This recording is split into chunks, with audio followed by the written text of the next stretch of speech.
This is a Stanley ratchet. You see the number right there. It's 3/8 of an inch. Let's just take it apart and put it back in place. That's a request I had for some people on another video. Now this one are T10 Torx. So we can tell it's a T10 socket perhaps. If you don't have T10, you may try with an Allen K, a small one, but be careful because these are very easy to strip. So if you feel, actually they also, the screw have blue Loctite on them. So if you feel, and the head here, it's really shallow, it's not deep, so you don't grab enough with your Torx. So really good idea to try with the Torx. Just keep it with force downwards, press on it like this, downwards, so you don't jump those splines, and then try to slowly rotate. Also clean with alcohol first, because you may have grease in there that's going to strip it for sure. So make sure it's really clean. And I already did remove mine, that's why it's easy, but be careful because if you strip them, then obviously you won't be able to do anything else. When you put the screws back in place, make sure you clean the threads of the screws and on the plate where they attach, so you don't have any kind of grease on those threads. Again, very important. You see, I'm not going to remove the screws, I'm just going to drop the bottom plate. Basically the screws attach here. So again, when you put back in place, make sure you clean these holes with alcohol, very important. So let's just drop these things. Okay, before you drop it on your table, there is two tiny bearing balls, very small ones. They are going to roll and drop on your floor, and you are never going to find them again. So use maybe a cup or something, or a dish. A dish is a good idea. So I'm going to hopefully not drop them on the floor. And I'm going to obviously show you how to put this thing back in place as well. So this is just the, if you want, the casing, it's just metal, and the screws are there. So you can actually, this point, push them back if you want to remove them from there. It's coated with a blue Loctite. Never use red Loctite, it's too strong, only blue one. So again, make sure you clean these threads. Maybe you want to use again, I don't know. You don't have to really tighten them that strong back in place. Let's see, now this is one of my bearing balls. Again, don't let it run away from you. And there is the second one here. It's really not difficult to put this thing back in place. I've seen people asking me for this detail. Now, here's how it goes. You have this piece. This is the metal part that locks, that has splines, and that sits against the splines on the rotating thing. So that's how it sits in there. And notice this one is plastic actually on mine. I'm not sure why. Some people say there was metal, but look how it's attached inside. You have a small spring that goes inside this hole, and what's important is that this spring has a hook, and that this hook, it sits at the bottom here. So it goes, you see the spring, it's in there, but the hook runs actually inside this cut here into the plastic, and there is hook that goes up. So make sure you do not put it the other way. So it has to stay like this. And again, if I push downwards, you see it comes out from this cut here. That's how the springs has to stay. Also, this piece has a square at the top, and this square is going to match, if I would find it one day, the switch. So the switch locks into this square, and it's actually sitting flush like this. When it locks, you just find the right position to lock it.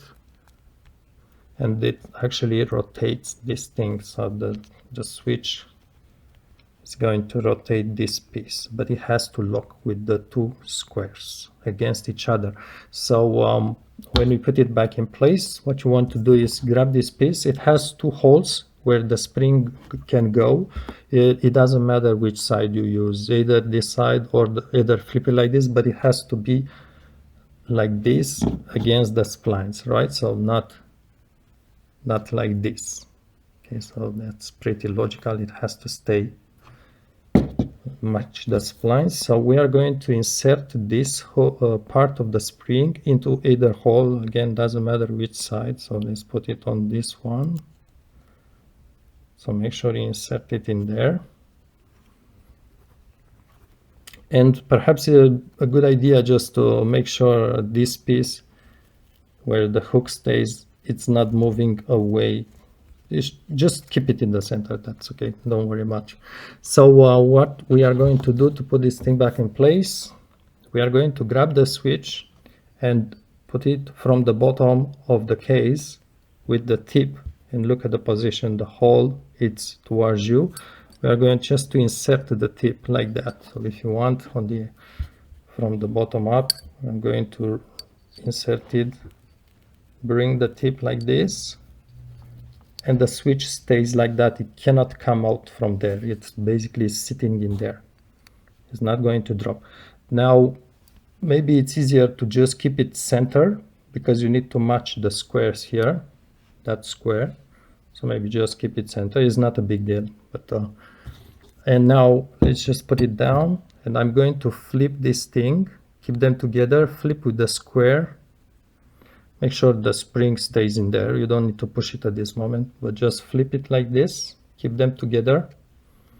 And we are going to just drop it against the switch. So it has its own, this piece has its own cut. It's like a round here. That's its place. And then I'm going to just, the other piece stays in there, the metal piece by the spring. And then I'm going to put a bit of pressure here. Just like that, put some pressure and then rotate the switch. Let's see from the other side. So put some pressure and rotate the switch until the two squares engage.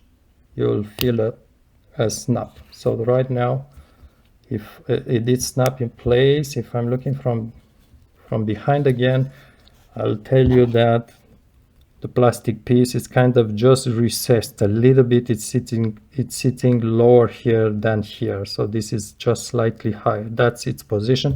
And if I would rotate the switch with my other hand, you'll see that this part would also rotate. At the same time, this metal piece stays hooked with the spring. So careful not to drop it from there. Okay, so it stays. Remember, it's hooked into that spring. So I will just keep it like this. Maybe put it at the center, it's easier a bit.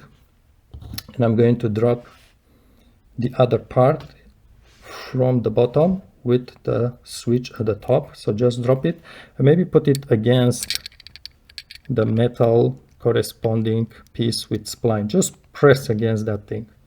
It's going to come in there, it's not a problem. Basically that spring, it's pushing the silver piece against the other piece, so it's just contacting between them, and you can, in fact, you can push this piece a little bit back because of that spring, but it doesn't matter. So if you keep all this in place, keep I will call this the plastic piece with some pressure so it doesn't disengage. But if you move the switch, if I'm moving the switch, this is the movement actually. You notice the rotation here too.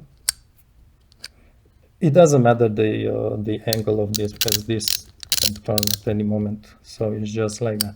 Now the last part is the two metal bars, and bars. Did I say bar? The two metal balls. They are going to sit into this two hole in the plastic piece, and on the other side they are going to actually switch between the holes. In fact, the right one of the balls is going to jump from there to lock the switch. The other ball is going to jump from there to there when the switch is locking on the other side. That's nothing to worry about. I got a raccoon in my throat. Maybe I would suggest put the switch in the center. So just center the switch. Make sure the squares inside are still engaged, right? That's just the important part. Make sure it's still engaged with this plastic piece, so it's still moving it. So put the plastic piece and the switch in the center with the two balls aligned like this. So oops, it moves by itself. So put it just the two holes for the balls in the center, put the two balls in the plastic holes, actually in the holes in the plastic piece. Careful so you don't drop them, because as I was telling you, that's not good news sometimes. And then just drop this. It has only one position. Again, the four holes go against the balls, right? Sorry. So the four holes are underneath. Just drop it. Don't worry about the balls at this point. And then what you want to do is keep somehow a bit of pressure on the plate like this. Just keep some pressure. Let's see how to film this. So I'm keeping pressure and just move the switch, and you will see at some point the balls will lock, will engage properly like this. I think perhaps you didn't hear that snap, but actually the balls, it doesn't matter as long as you put them in those two holes and you keep the back plate with your finger. When you are going to move the switch, the balls will move to their correct location. There is nothing to worry about them. They will make that click click. That's the balls when they actually move between the four holes that were in there. The balls are going to move into the holes by themselves. There's nothing to worry about them. So it's just is doing it by itself. And the last part, obviously, drop the screws. Again, don't forget the screws come from the top. And remember those suggestions. I will let you figure out what you want to grease inside. I would say perhaps put some grease on the splines, not too much grease, but I have to say that maybe it's good not to use a grease that it's too good. Why? Because a grease that is too good, you notice I didn't really tighten them hard down, just enough so the screws are just staying there. Maybe you check them once in a while. So maybe use this is the grease I prefer to use, because the silicone grease, it's not exactly the best lubricant, but it's still a grease. If you put a grease that it's too good, maybe one day you are going to force too much on it and those splines are going to jump against each other, because the grease actually is reducing also friction, and the two splines that are sitting against each other are using actually friction to stay against each other. If the friction is lowered by your grease, maybe they are going to jump and strip the splines. So it's up to you what grease you want to use. Just keep that in mind. And I prefer also to push the button a little bit and push back the ball and put a small droplet of engine oil usually on this ball. This one, it's the part that rusts oftentimes, and it's hard to remove it from there, you know. So that's how it goes. I think it's a good ratchet. I was saying this in another video. If you have this model, maybe Stanley did change some parts inside with some years, but it's a good 3/8 of an inch ratchet. You see the handle is actually quite small. I don't have big hands, so it's very easy to handle around. I'm using it up to 14 millimeter bolts, no more. Not 15 millimeter bolts, I will put a 1/2 inch ratchet or a breaker bar.